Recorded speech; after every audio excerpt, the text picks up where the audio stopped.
નમસ્તે વિદ્યાર્થી મિત્રો, આજે આપણે ધોરણ 11માં સંસ્કૃત વિષયમાં ગદ્ય વિભાગ 18મું લેસન કિમ નામ વ્યક્તિત્વનો અભ્યાસ કરીશું. હવે આપણે તેનો થોડો પરિચય મેળવી લઈએ કે જો આપણું આ લેસન છે તેના રચયિતા છે ભર્તુહરિ. સંસ્કૃત સાહિત્યમાં ભર્તુહરિ અનેક રીતે પ્રસિદ્ધ છે. તે અલગ અલગ હોવાનું માનવામાં આવે છે, પણ આપણે તેમણે જે ભર્તુહરિએ 3 શતકો રચેલા છે એની વાત કરવામાં આવી છે. એમને કયા 3 શતકો રચ્યા છે જુઓ. ભર્તુહરિના 3 શતકો નીતિ શતક, વૈરાગ્ય શતક અને શૃંગાર શતક. આ 3 શતકો ભર્તુહરિએ રચેલા છે.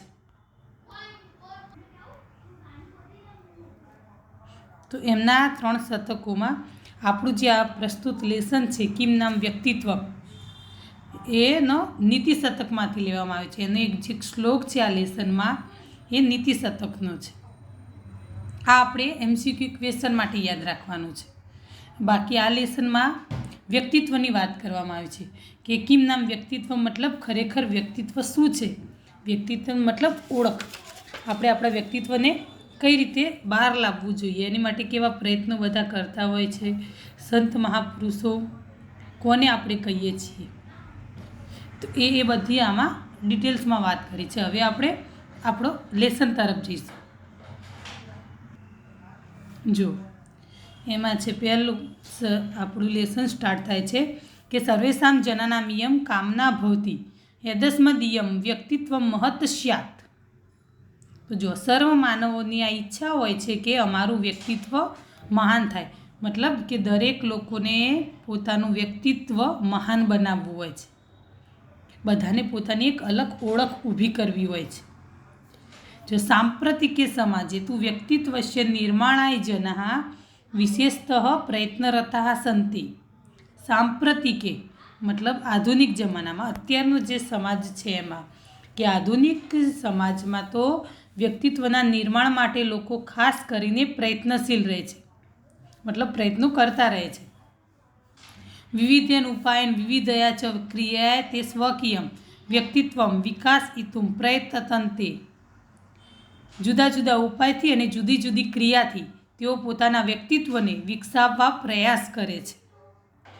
કે પોતાના વ્યક્તિત્વને વિકસાવવા માટે, બહાર લાવવા માટે, પોતાની એક ઓળખ ઊભી કરવા માટે તેઓ જુદા જુદા ઉપાયો કરે છે, જુદી જુદી ક્રિયાઓ કરે છે, પ્રવૃત્તિઓ કરે છે, જેથી તેમનું વ્યક્તિત્વ બહાર આવે, મહાન બને. હવે જો આગળ પરંતવંત્ર કિમિદમ વ્યક્તિત્વ ઇત્યેકઃ મહાન પ્રશ્ન. જુઓ પણ શું કહ્યું છે કે પરંતુ અહીંયા વ્યક્તિત્વ શું છે એ એક મોટો પ્રશ્ન છે. મતલબ આપણે વ્યક્તિત્વને બહાર લાવવું છે, મહાન બનાવવું છે, બધી વાત સાચી, પરંતુ સૌથી મોટો પ્રશ્ન શું છે કે આ વ્યક્તિત્વ છે શું.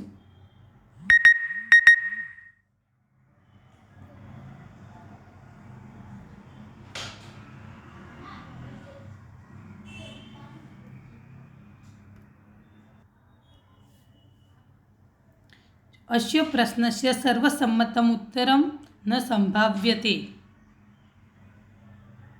આ પ્રશ્નનો સૌને માન્ય હોય એવો ઉત્તર શક્ય નથી. મતલબ આનો ઉત્તર તો છે પણ તે બધાને સર્વસંમત નથી. બધાને પોતપોતાના અલગ અલગ વિચારો હોય. જેટલા માથા એટલા વિચારો.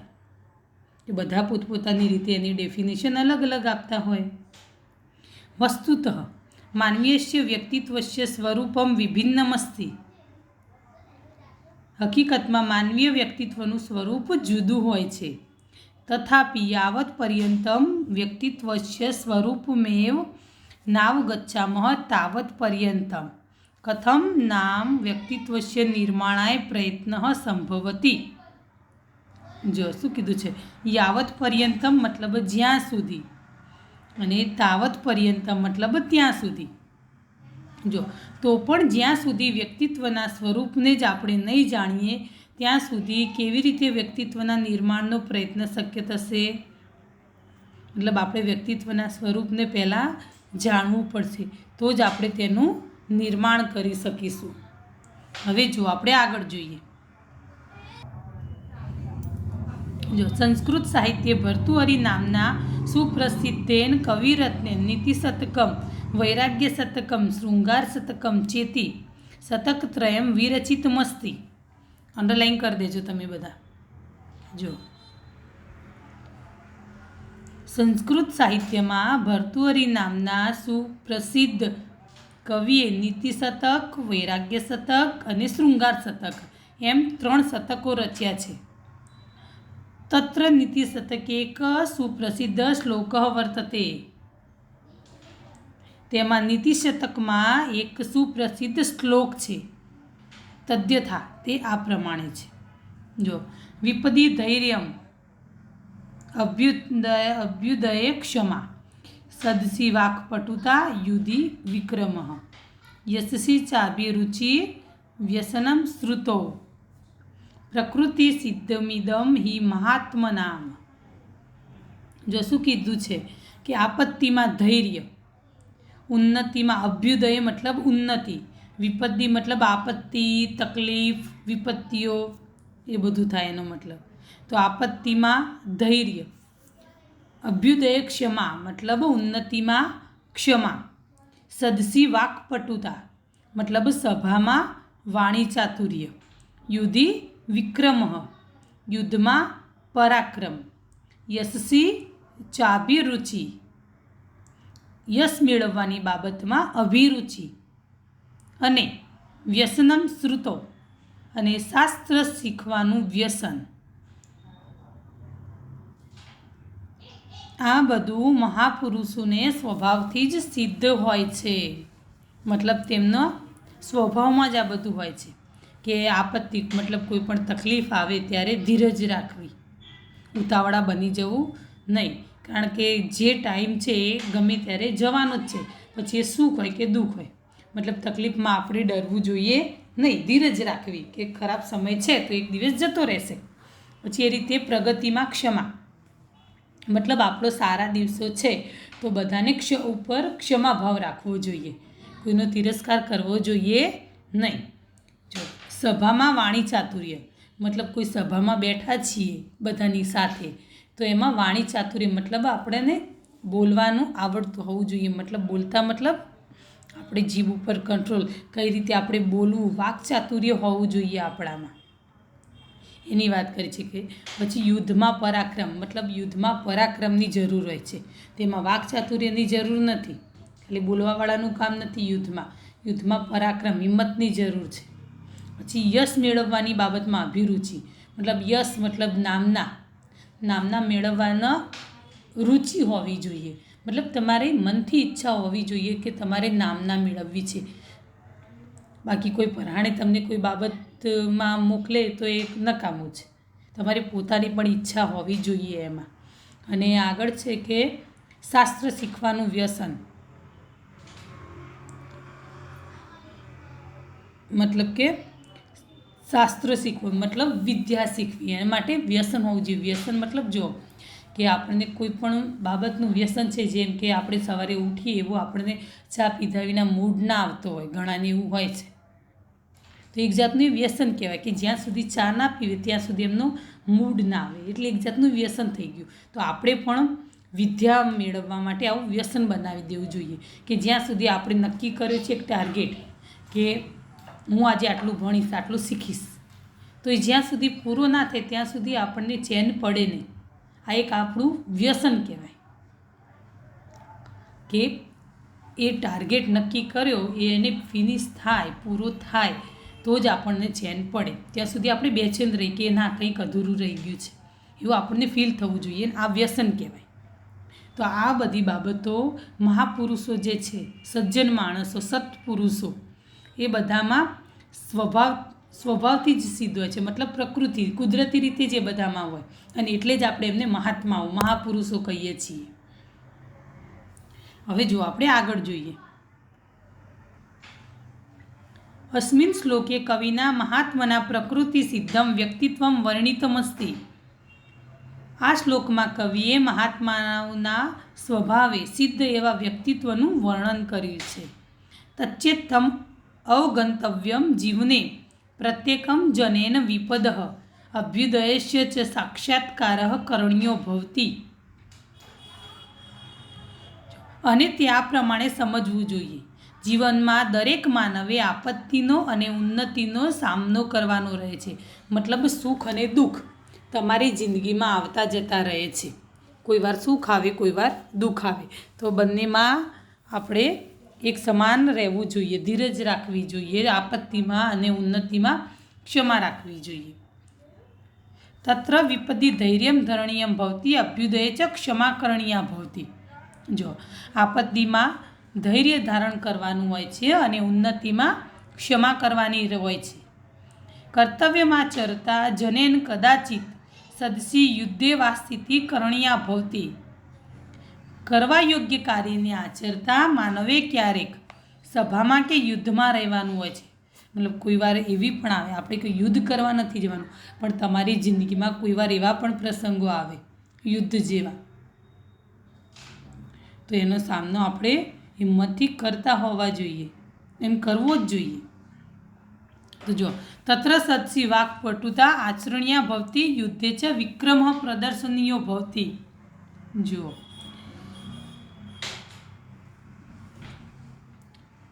તેમાં સભામાં વાણી ચાતુર્ય બતાવવાનું હોય છે અને યુદ્ધમાં પરાક્રમ દેખાડવાનું હોય છે। મનસા વિચાર્યતા જનેન યશ શ્રુતિ ચેતી ગુણદ્વયમ વર્ણિયમ ભવતી। મનથી વિચારતા માનવે યશ અને શ્રુતિ આ બે ગુણોની પસંદગી કરવી પડે છે। કયા ગુણો બે? યશ અને શ્રુતિ। શ્રુતિ મતલબ જ્ઞાન, વિદ્યા। તત્ર યશસી અભિરુચિ કરણીયા શ્રુતૌ ચ વ્યસનમ કરણીયમ। તેમાં યશની બાબતમાં પ્રેમ અને શ્રુતિની બાબતમાં વ્યસન, આદત રાખવાની હોય છે। મતલબ યશ મેળવવા માટે શું હોય? પ્રેમ હોવો જોઈએ, મતલબ અભિરુચિ, રુચિ હોવી જોઈએ। ને શ્રુતિ મતલબ જ્ઞાન મેળવવાની બાબતમાં વ્યસન હોવું જોઈએ। બરાબર? જો આ પ્રમાણે તમારે યાદ રાખવાનું છે। એક આ શ્લોક છે આ લેસનમાં, એટલું યાદ કરી લેવાનું, એટલે તમને બધા ક્વેશ્ચન આન્સર બધું આવડે। બરાબર? જો હવે આગળ જોઈએ। પ્રત્યેકમ જનસ્ય જીવને યથાવસરમ ઉપરયુક્તમ પ્રસંગ ષટકમેતદાયાતિ એવ। દરેક માનવના જીવનમાં પ્રસંગ ઊભો થાય ત્યારે ઉપર કહેલા 6 પ્રસંગો આવે જ છે। ષટ મતલબ 6 પ્રસંગો, આપણા શ્લોકમાં જે 6 પ્રસંગો છે, આપત્તિ, ઉન્નતિ, સભા, યુદ્ધ, યશ અને શાસ્ત્ર, 6 થઈ ગયા। બરાબર? येषु षट्सु प्रसंगेषु आगतेषु मानवः यादृशं प्रयत्नमाचरति तादृश्यं तस्य व्यक्तित्वमाकारितं भवति। આ 6 પ્રસંગો આવે ત્યારે માનવ જેવો પ્રયત્ન કરે છે તેવું તેનું વ્યક્તિત્વ ઉપસી આવે છે। જો શું કીધું છે કે જે પ્રસંગમાં તમે જેવા બનીને રહો છો એવું તમારું વ્યક્તિત્વ દેખાય છે। મતલબ જો તમારે તકલીફ આવીને તમે ખૂણામાં બેસીને રડો, યા તમે સુસાઇડ કરી લો છો, કંઈ પણ કરી લો છો, મતલબ તમારું વ્યક્તિત્વ ત્યારે દેખાઈ આવે છે કે તમે કેવા છો। જો તમે એ ટાઈમે ધીરજ રાખશો તો તમારું વ્યક્તિત્વ દેખાઈ આવશે। આપણે જોઈએ છીએ ઘણાને કેવી તકલીફો હોય છે। બરાબર? જો यह जन महता प्रयत्ने विपत्यादिषु अवसरेषु धैर्यादि धारण रूपम व्यवहारमाचरति तस्य व्यक्तित्व महत् भवति। ખૂબ પ્રયત્ન કરીને જે માનવ આપત્તિ વગેરે પ્રસંગોમાં ધૈર્ય વગેરે ધારણ કરવાનો વ્યવહાર કરે છે તેનું વ્યક્તિત્વ મહાન બને છે। મતલબ ધીરજ રાખવાની વાત કરે છે। યશ્ય વ્યક્તિત્વ મહદસ્તિ સ એવ મહાત્મા ભવતિ। જેનું વ્યક્તિત્વ મહાન છે તે જ મહાત્મા હોય છે। एवं अस्मिन् मतलब एवं प्लस अस्मिन् संधि है। एवं प्लस अस्मिन् श्लोके मानवीयस्य व्यक्तित्वस्य रेखांकनं करोति राजर्षि भर्तृहरि। आम आ श्लोकमां રાજર્ષિ ભર્તુહરિ માનવીય વ્યક્તિત્વનું રેખાચિત્ર આલેખે છે. મતલબ માનવીએ આ રેખાંકન કર્યું છે વ્યક્તિત્વના. બરાબર. વયમપી યથાવશ્રમ કરણીયમ વ્યવહારમાચરંતઃ મહાત્માનઃ શ્યામ ઇતિ દિક. આપણે પણ અવસર અનુસાર કાર્ય કરવા મહાપુરુષો બનીએ આટલું દિશા સૂચન પર્યાપ્ત છે. મતલબ જે પ્રસંગો હોય આપણી જિંદગીમાં, દરેક પ્રસંગ આવવાનો છે, સુખ દુઃખ બધા જ, તો દરેક પ્રસંગમાં આપણે મહાપુરુષો જેવું બનવું જોઈએ કે જેમ આ શ્લોકમાં આપણને કહ્યું છે એ પ્રમાણે આપણે વર્તન કરવું જોઈએ. તો જ આપણે મહાપુરુષ બની શકીશું. બરાબર. અને આપણું વ્યક્તિત્વની ઓળખ ઊભી કરી શકીશું. બરાબર. અહીં આપણું લેસન પૂરું થાય છે. હવે આપણે સ્વાધ્યાય જોઈએ. જો પહેલું છે સંસ્કૃત ભાષાએમ એક વાક્યાનું ઉત્તરમ લિખત. સંસ્કૃતમાં ઉત્તર લખવાના છે. તો પહેલું છે જુઓ એમાં કે સર્વેશ્યામ જનાનામ કા કામના ભવતી. તો યદસ્મ્યદીયમ વ્યક્તિત્વ મહત સ્યાત. મતલબ દરેકને શું કરવું છે? પોતાના વ્યક્તિત્વને મહાન બનાવવું છે. અભ્યુદય કિમ કરણીયમ ભવતી. અભ્યુદય મતલબ ઉન્નતિ. તો અભ્યુદય ક્ષમા. થર્ડ નંબર જો વાકપટુતા કુત્ર અપેક્ષિતા ભવતી. વાકપટુતા ક્યાં જરૂરી છે? તો સદસી, સભામાં સદસી. બરાબર. 4 નંબર ધૈર્યમ કદા ધરણીયમ ભવતી. તો ધૈર્ય ક્યારે ધારણ કરવાનું? તો વિપદી. બરાબર. આપત્તિમાં વિપદી. ઓકે. હવે જો આગળ જોઈએ. જો સેકન્ડ નંબર નીચેના પ્રશ્નોના માતૃભાષામાં ઉત્તર આપો. તો જો પહેલું છે કે સાંપ્રત સમયમાં લોકો કઈ બાબતમાં વધુ પ્રયત્નરત થઈ રહ્યા છે? તો લોકો પોતાના વ્યક્તિત્વના નિર્માણ માટે વધારે પ્રયત્નશીલ થઈ રહ્યા છે. તેઓ જુદા જુદા ઉપાયોથી અને જુદી જુદી ક્રિયાઓથી પોતાના વ્યક્તિત્વનો વિકાસ કરવા પ્રયાસ કરે છે. બરાબર. સેકન્ડ નંબર જવાબ વ્યક્તિત્વના નિર્માણનો પ્રયત્ન ક્યારે સંભવિત બની શકે છે? તો આ વ્યક્તિત્વ શું છે એ એક મોટો પ્રશ્ન છે અને આનો સર્વસામાન્ય ઉત્તર સંભવિત નથી. માનવીનું વ્યક્તિત્વ સ્વરૂપ કેવું છે? અલગ, ભિન્ન છે. તો પણ જ્યાં સુધી આપણે વ્યક્તિત્વનું સ્વરૂપ જ નહીં સમજીએ ત્યાં સુધી વ્યક્તિત્વના નિર્માણ માટે પ્રયત્ન સંભવિત જ નહીં થાય.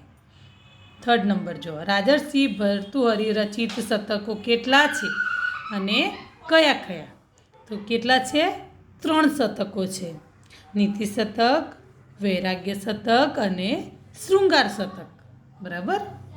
બીજું કંઈ લખવાની જરૂર નહીં આપણે એમાં. અને 4 નંબર મહાત્માઓની પ્રકૃતિ સિદ્ધ બાબતો કઈ કઈ છે?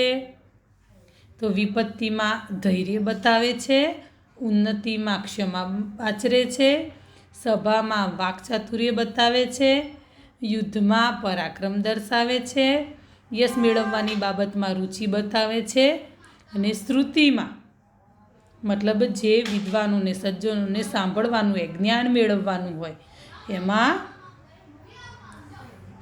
વ્યસન, શાસ્ત્ર શીખવાનું વ્યસન, આ બાબતો મહાપુરુષોને પ્રકૃતિ સિદ્ધ હોય છે. બરાબર. હવે જો સવિસ્તર સમજાવો. પ્રસંગ ષટક મતલબ આ 6 અવસરો જે છે આપણા શ્લોકમાં જે 6 અવસરો આપણને બતાવે છે એને તમારે લખવાના છે. પહેલાં તો તમારે કયા કયા કહેવાય એ લખી દેવાના કે દરેક માનવના જીવનમાં 6 પ્રસંગો તો આવે જ છે અને આ 6 પ્રસંગો આવે ત્યારે માનવ જેવો પ્રયત્ન કરે તેવું તેનું વ્યક્તિત્વ ઉપસી આવે છે. અને કયા 6 પ્રસંગો એ પ્રમાણે તમારે 6 પ્રસંગો લખી દેવાના છે. બરાબર. હવે આગળ જોઈએ આપણે. જો 4 નંબર સસંદર્ભ વિવરણ કરો. સસંદર્ભ છે તો પહેલું છે કે શ્રુતો ચ વ્યસનમ કરણીયમ ભવતી. તો એનું ટ્રાન્સલેશન છે કે માનવે શ્રુતિ સજ્જનો કે વિદ્વાનોને સાંભળવાનું વ્યસન રાખવું જોઈએ. મતલબ જ્ઞાન, શ્રુતિ મતલબ જ્ઞાન. તો માનવે જ્ઞાન માટે સજ્જનો કે વિદ્વાનોને સાંભળવા જોઈએ. કોઈને સાંભળશો, કોઈ મોટા માણસોને, મહાપુરુષોને, તો તમને એમની પાસેથી જ્ઞાન મળશે. બરાબર, દરેક જગ્યાએથી આપણને શીખવાનું છે અને એ પ્રમાણે પછી તમારે એને સ્પષ્ટીકરણ કરવાનું છે આખું. બરાબર. સેકન્ડ નંબર જુઓ, પ્રકૃતિ સિદ્ધમિદમ હિ મહાત્મનામ. ખરેખર આ મહાત્માઓને માટે પ્રકૃતિ સિદ્ધ હોય છે. મતલબ આ બધું મહાપુરુષોને સ્વભાવથી જ સિદ્ધ હોય છે અને એ પ્રમાણે તમારે આ બધું સમજાવી દેવાનું છે કે દરેક આખા 6 આમાં સેમ એ રીતે જ કરવાનું છે, પણ થોડું તમારી રીતે સમજાવવાનું આમાં. હવે જુઓ 5 નંબર, વિવરણાત્મક નોંધ લખો. શતકત્રય. તો 3 શતકોની વાત કરી છે કે રાજર્ષિ ભર્તૃહરિ વૈરાગી હતા, તેમને 3 શતકો છે. બરાબર, એ પ્રમાણે તમારે 3 શતકોના નામ લખી દેવાનું. અને 3 છે મતલબ એમને ત્રયમ કહે છે.